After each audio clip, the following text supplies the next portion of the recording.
কিভাবে after effects দিয়ে movie clips বা ড্রামা ক্লিপসের মধ্যে হেড ট্র্যাকিং ইফেক্টটা অ্যাপ্লাই করবেন সেই প্রসেসটা দেখাবো। আমি অ্যাডোবি আফটার ইফেক্টসে চলে আসলাম। এখানে আমি একটা ক্লিপস অলরেডি ইম্পোর্ট করে রেখেছি। এটা সিলেক্ট করে আমি উইন্ডোতে যাব। উইন্ডো থেকে আমি ট্র্যাকারটাকে এনাবল করে দিব। এরপরে ট্র্যাকার থেকে আমি স্টেবিলাইজ মোশনে ক্লিক করব। তাহলে দেখুন স্ক্রিনে আমার ট্র্যাকিং পয়েন্ট 1 একটা পয়েন্ট চলে আসছে। এটাকে আমি জুম করে ট্র্যাকিং পয়েন্টটাকে একটু বড় করে নিব। বড় করে এই ট্র্যাকিং পয়েন্টটা আমি একটা সলিড কালারের উপরে অ্যাপ্লাই করে দিব।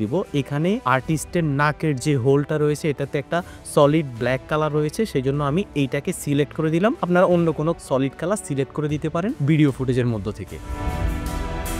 দেন আমি অ্যানালাইজ ফরওয়ার্ড বাটনে ক্লিক করব। তাহলে আমার ট্র্যাকিংটা শুরু হয়ে যাবে। ট্র্যাকিং এর সময়টা কেমন নিবে এটা আপনার পিসির কনফিগারেশনের উপর ডিপেন্ড করবে। দেখুন আমার ট্র্যাকিং শেষ হয়ে গেছে। আমার ফুটেজের মধ্যে অনেকগুলা কি ফ্রেম অ্যাপ্লাই হয়ে গেছে। এই কি ফ্রেমগুলোকে আমি অ্যাপ্লাই করার জন্য অ্যাপ্লাই বাটনে ক্লিক করব, দেন ওকেতে হিট করব। তাহলে আমার ফুটেজের মধ্যে হেড ট্র্যাকিং ইফেক্টটা অ্যাপ্লাই হয়ে গেছে। আপনারা ফুটেজের মধ্যে খেয়াল করলে বুঝতে পারবেন ফুটেজটা মুভ করতেছে, অর্থাৎ আমার একটা নির্দিষ্ট সলিড পয়েন্টকে সেন্টার ধরে ফুটেজটা মুভ করতেছে।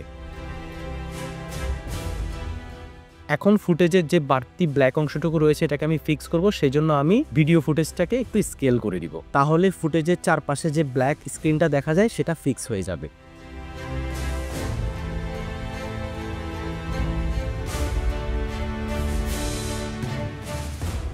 এটা ছাড়াও আপনারা ফুটেজের চারপাশে ব্ল্যাক স্ক্রিনটা ফিক্স করতে পারবেন। সেটার জন্য আমি আবার স্কেল ভ্যালুটাকে রিভার্স করে দিলাম।